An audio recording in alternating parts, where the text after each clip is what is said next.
And then I was in Phoenix working. Love going to Phoenix in the summer because it's hot, super hot. And if you're depressed, you can go out to a park, sit down, and just watch little kids burst into flame.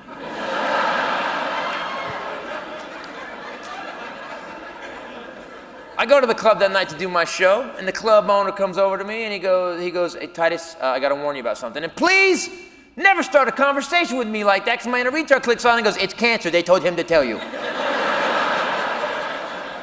I go, what? And he goes, Nils Lofgren is coming to the show tonight. Oh, stop. Nils Lofgren, East Street band Nils Lofgren, one of the best guitarists of all time, is coming to the show tonight. Yeah, I guess you suck so bad at comedy, you've turned it into a rock and roll club. Why is Nils Lofgren coming to the show? I don't know, he called, said he wanted to come see you. Oh, even better, dude. You get to suck in front of one of your heroes. Hey, cue armpit sweat now. But for whatever reason, the show goes great. I have a killer show, I get done, I'm backstage, waiter comes back and goes, hey Titus, Nils Lofgren asked if he could come say hi to you. And I don't like meeting celebrities. Do not want to meet them, don't care, don't want. You know why? What if they're not cool? What if they're not what you like them for, right? What if they're different? I have this theory called douchebag credits. Listen up. Every celebrity has earned a certain amount of douchebag credits. Tom Hanks has the most douchebag credits. Here's what I mean. If tomorrow's paper read, Tom Hanks punches nun, your first question is, what the hell did that nun do to Tom Hanks? Like a couple years ago, Charlie Sheen cashed all his in a weekend. He was like, winning Tiger Blood, But very brilliantly, Alec Baldwin kind of doles one out every 18 months.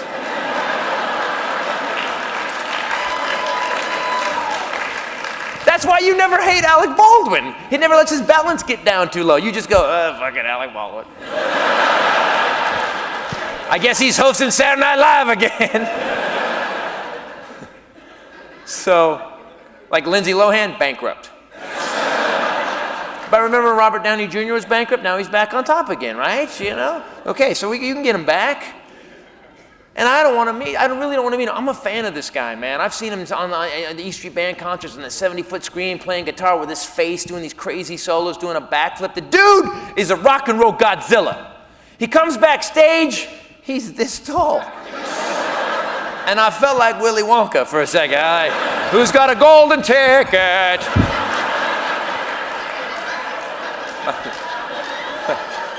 By the way, we're friends now and he hates that joke, but what's he gonna do, punch me in the knee?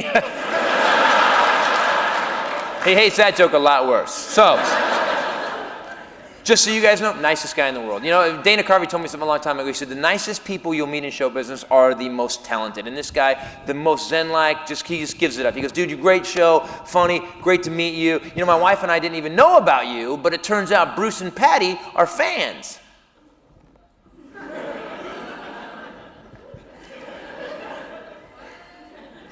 Bruce who? Because there's no way he's talking about that guy, and he starts laughing, and I'm not laughing. He goes, why don't you come to our show in LA in a couple of months? And I said, cool. Because the one thing I know about everybody in show business, we're always honest, we're always truthful, we do exactly what we say we're going to do. So I said,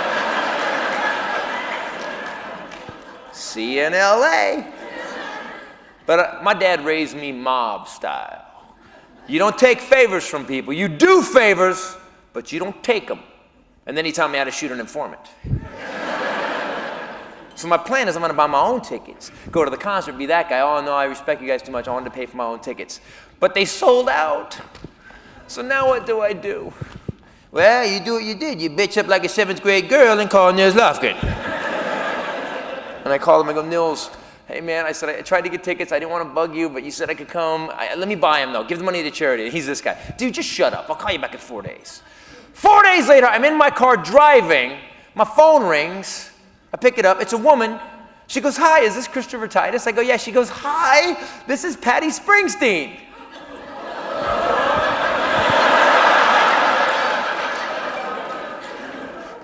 Patty Scalfa Springsteen? She goes, yes, you know my name.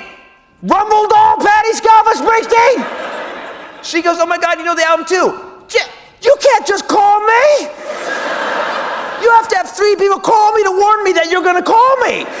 Then I gotta make a document doctor's appointment, get a Ritalin prescription, take some Ritalin, and then you can call me. And she's laughing and I'm not laughing. And she goes, I'm calling because Bruce and I are fans. And I go, Bruce who? Because there's no way. And she's laughing, I'm not laughing. And she goes, we want you to go to the show, but don't go down to the arena to pick up the tickets, go to our hotel. And I said to her, I said, this is the nicest thing, thank you so much, I can't even believe this. This is amazing, thank you. And I hang the phone up. And my girlfriend is 13 years younger than me, sitting next to me, and I go, that was Bruce and Patty Springsteen! And she goes, Bruce who?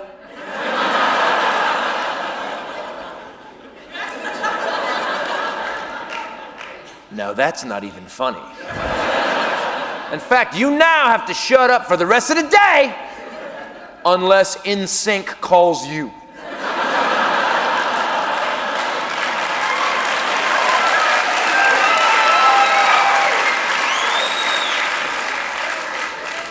And we go to this hotel in LA on Wall Street. It's one of those hotels we don't get to stay in. It's like got gates and a guard tower and a helicopter all the time. It doesn't look like a hotel. There's just a little door in the front, little tiny name. And you walk in, what the hell is this? And, oh, the Pope would go, damn. And I walk over to the guy, hi, how you doing? Are you the concierge? I speak a little banjo. Do you have something for Christopher Titus? And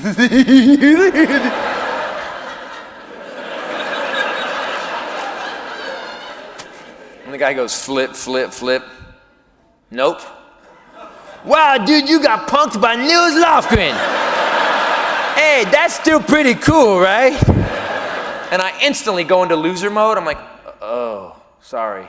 And I take 3 steps, and the guy goes, I'm sorry, Mr. Titus, I do have something for you. It's in the vault. I'll be right back. It's in the vault? The dude comes back with an envelope. I'll never forget it. In the envelope are 2 tickets, row 1, seat 13 and 14, 2 backstage passes. On the bottom, handwritten, it says PS, which I know means person of suspicion. So if you knew what a fan I was of these guys, they obviously know what a fan I am. They decided to have security watch my ass all night.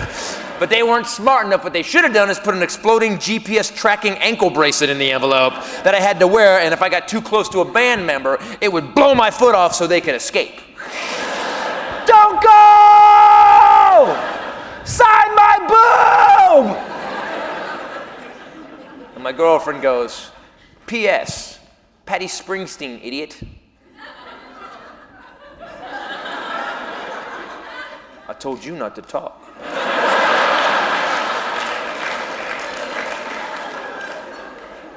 And we drive to this concert, and I have to tell you something. I'm telling you this story because if you had it, I want to hear it. In my life, whatever I've done, I've never had access like this. We park behind the crew trucks. We go through a back door. We're standing in this little area right offside of the stage, and there's only 3 couples. It's dark. There's 2 other couples, myself, my girlfriend, and that's it. And the dude is on stage. One of the best performers of all time is blowing up this arena. And honest to God, it was such a high point in my life, you could have put a bullet in the back of my head, execution style, like my dad taught me. And out of the darkness, the guy comes out. Hey, don't worry, my name's Tony. I'm with the crew. Nice to meet you, Titus. Listen, I'm going to need you to be here during the encore. I got to come get you and take you backstage because Bruce wants to talk to you. And I go, Bruce who?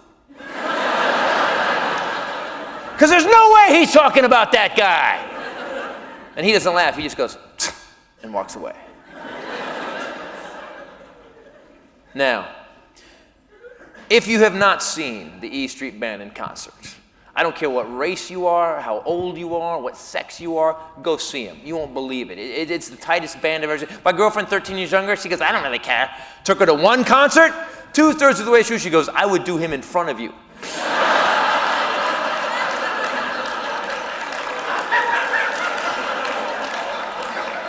I know, right?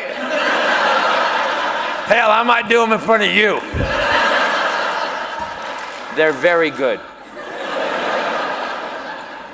Show's incredible. We get done with the show. Tony comes out of the darkness. Hey, guys, come on back. And he points to the 2 couples because we're going backstage, right? And I'm trying to not geek out. I'm just like, I'm just maintaining the thin shred of cool I have. I'm like, and I let them go first because it might be his family, right?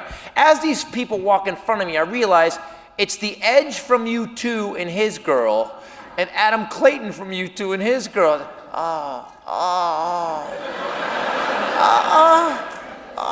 I turn to my girlfriend, that was the edge of U2! That was the edge of U2! She goes, stop hitting me, I'm filing domestic violence charges! And she's laughing and I'm not laughing. And my inner retard wakes up, do not speak to the edge! You're gonna say something stupid, back away from the edge. It is dangerous near the edge.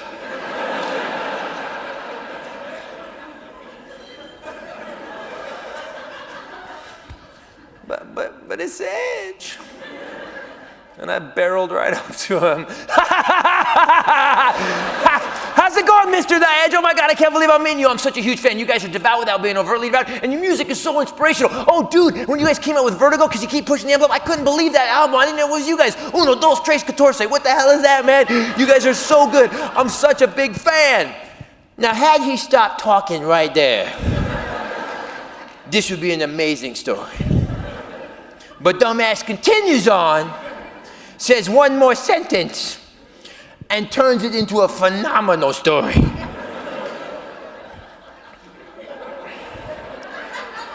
I look the Edge from U2, international superstar, in the face, and I say, dude, I've bought so much of your stuff, I paid for that shirt. And my girlfriend looks at me, turns, and just walks away from me. She just bailed on me. Just on the battlefield, left me bleeding. To his credit, the Edge goes, great.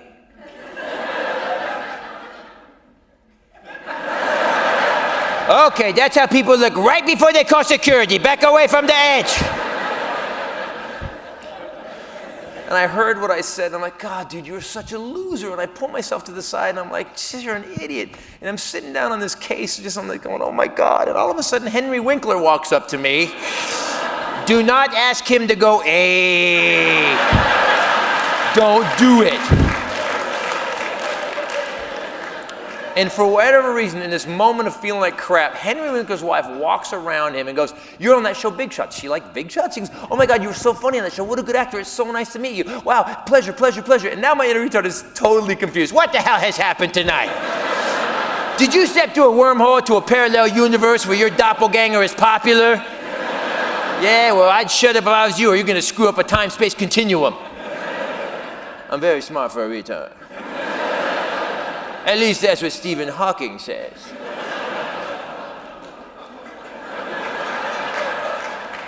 At that point, Jackson Browne walks up to me. Yeah, my ears said, do not speak to Jackson Browne. If you talk to Jackson Browne, I will cause an aneurysm and kill you myself. And I'm just freaking out. I can't maintain. I'm just shaking, and I turn towards the wall. Hello, wall. Thank you, God. Oh, God. Oh, wall is good. Whew. At that point, the band gets off stage. Springsteen walks by, he hugs the Edge, says something to him, says something to someone else, looks at me and goes, hey, Titus, I got a story for you, man. It's a long story. Nah, it's a short story. Nah, it's a long story. I'll see you in a minute. And he goes in his dressing room because he's all sweaty from the show, and he's wearing jeans and a T-shirt and a black vest, and he came out later all cleaned up perfect in jeans and a T-shirt and a black vest. I'm not kidding. And he goes, everybody, come in my dressing room, come on back. And we get to go into Bruce Springsteen's dressing room. And let me tell you something, I've been in show business a long time, and every dressing room I've ever been in, including the one here tonight, the best ones, are 2 steps above 7th grade boys' bathroom. It's just cinder blocks, a crappy rug, there's like a table with some wine on it, there's couches that, groupies have done creepy stuff on. Oh, if I would have brought a black light in, everybody would have thrown up. And we're standing there, me and my girlfriend are standing there, and all of a sudden Bruce Springsteen and Patty Springsteen start walking over to talk to us. And I realize I'm about to meet one of my heroes. Tell him what you did first.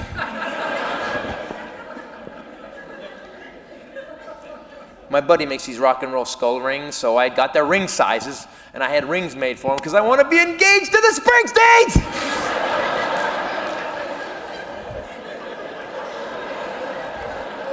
Now tell him what else you did.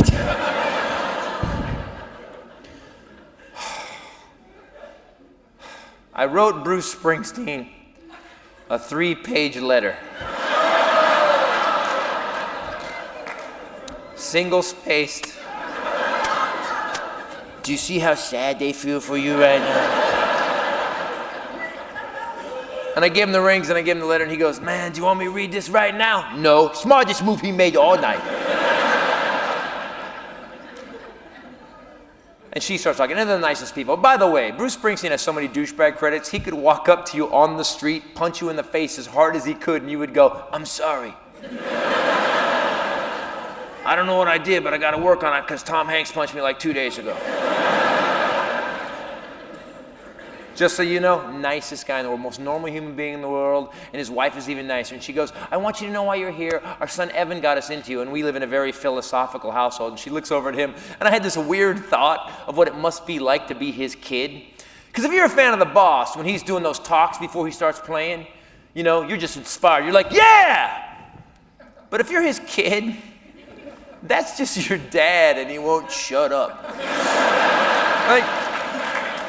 Like, would it be hard to live in that all the time, like on barbecue day at the house? You know, my dad used to barbecue chicken, and he used to flip that chicken with an American chicken spatula. But last year, the American chicken spatula company closed down. Now we got these Chinese chicken spatulas. I don't know. Just ain't the same America anymore. Hey, can you give me some plates? I need 1, 2, 3, 4 plates.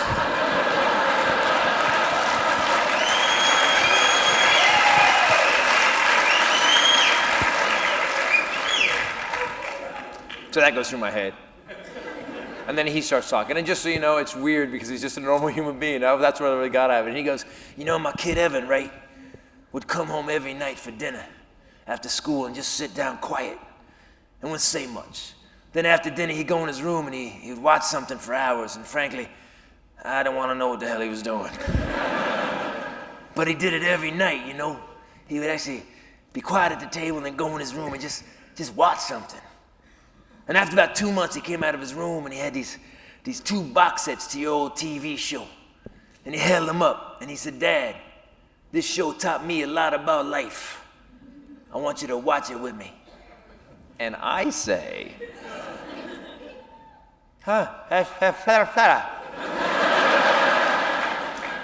and he goes, right? And it bugged me for a year because I'm like, what the? You know what it is? Is that I'm not the first person that couldn't speak English to him. So instead of having to say to everybody, what the fuck did you just say? He goes, right? And then you don't feel like an idiot. You're an idiot that goes, oh, I guess you said something coherent. Okay. Just keep talking. What the hell? And so I don't say anything else. He keeps talking. And he just broke it down. He goes, you know what was really cool about that show? And I ain't a big fan of them sitcoms, man, but that one, I don't know. You had these horrible family stories, you know, and you made them funny. And then like about 2/3 of the way through, you would scare the hell out of everybody. And then you made that funny. And I don't know, man, it was like this roller coaster. And I ain't a big fan of them sitcoms, but that one, I don't know. It was kind of like art. And my inner retard's going, oh, this guy's an idiot, man. What is he talking about? I like John Cougar Mellencamp so much better than this guy. What an idiot. And I had this weird moment. Just a little tip, never have an epiphany in front of one of your heroes, because I must have looked like I just spazzed. I had one brain going loser, other brain was going, what did he say? They were like, And I had this quick thought of, in my life, I had never called myself a loser. No 5-year-old thinks that. I just believe what my dad said when he said it. And then when my ex-wife took it over, I guess my dad willed it to her when he died, I believed her too. And in this moment, when this man said this to me, I decided I will never again let these people define who I am. From now on, I will only let Bruce Springsteen define who I am. Yes! Yes! Because he's the boss! Because he's the boss! Don't clap, you do realize he's learned nothing from this, right? So we get done talking, they're very nice, and me and my girlfriend pull ourselves aside, they talk to other people, and here's the conversation my girlfriend and I have. I can't believe, I can't believe, I can't believe, I can't. And then all of a sudden, Jackson Browne is standing right here. And I don't hear the voice.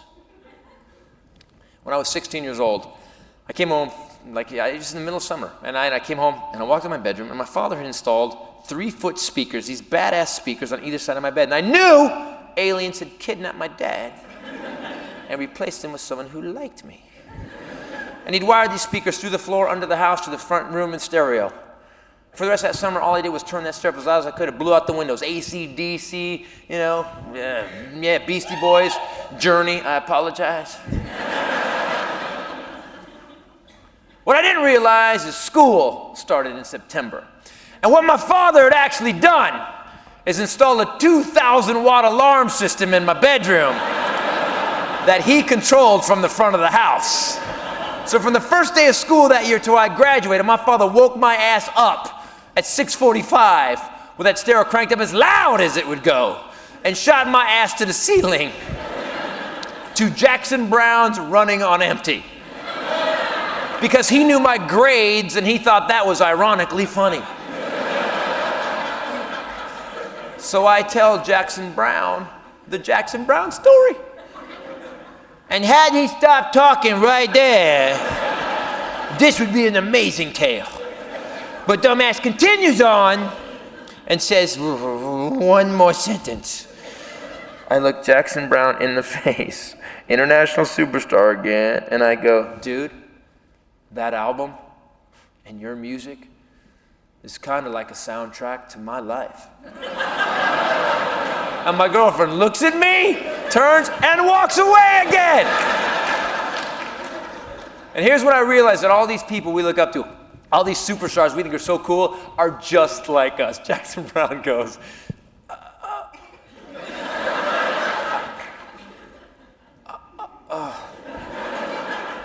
man, I just wrote some songs.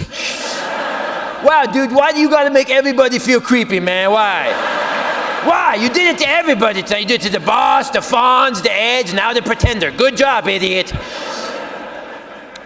So now everybody's leaving the dressing room, and I don't want to be the last guy hanging out in the dressing room. I'm lying. I want to be the last guy in the dressing room. Bruce, Patty, everyone's gone. What do you say we get Snuggies and popcorn? What are you up for? I think better of it, though, and I go over to him, and I go, hey, man, I can't believe this happened tonight. Thank you so much. We're getting ready to go now, and I don't know. Would you sign something for me, man? And he goes, yeah, man, of course I will. And he grabs a set list at the top of set lists. And this is what he writes on it. Chris, best. Thanks for the inspiration. Bruce Springsteen. And I walked out of there with the most beautiful woman in the world. And in the worst year of my life. I had the best night of my life. A month later, I'm pulling out of a car wash. Stay with me. I'm pulling out of this car wash and my phone rings and it says unknown. And I don't have any friends that are unknown. Hello? Hey, Titus, it's Bruce Springsteen. You can't call me, man! I told you I have 3 people riddling, then you call. And he's laughing and I'm not laughing. And he goes, man, we just got back from Europe. It was insane, man. The fans over there are nuts. You won't believe it. I got sick, though. I lost 10 pounds in 2 days. It was insane. I had to cancel the show. I said, you canceled the show? He goes, I know, right? Because he knows who he is. And I don't think who I'm talking to. And I go, because he's so normal, I go, dude, isn't it weird when you're sick backstage? You got 102 temperature, you walk on that stage, and all of a sudden, you're not sick anymore. You do this killer show, you walk back off, and then you're dead again. And he goes, well, that's because of the audience, man. He goes, you were dead, right? But you walked out on that stage, and they wanted to see that show. So they gave up their life to keep you going. And then you walked off, and you were dead again because they weren't there to keep you alive.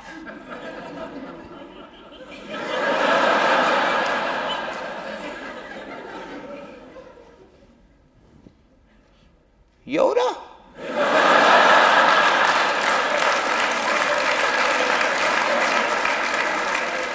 And my inner started screaming, "You do know you're talking to the boss, right? And he just dropped the knowledge on your ass."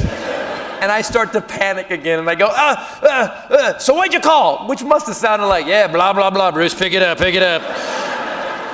He's such a normal human. He goes, "Oh, yeah, right. Like, I know you're washing your car, Titus. I'll let you get back to it."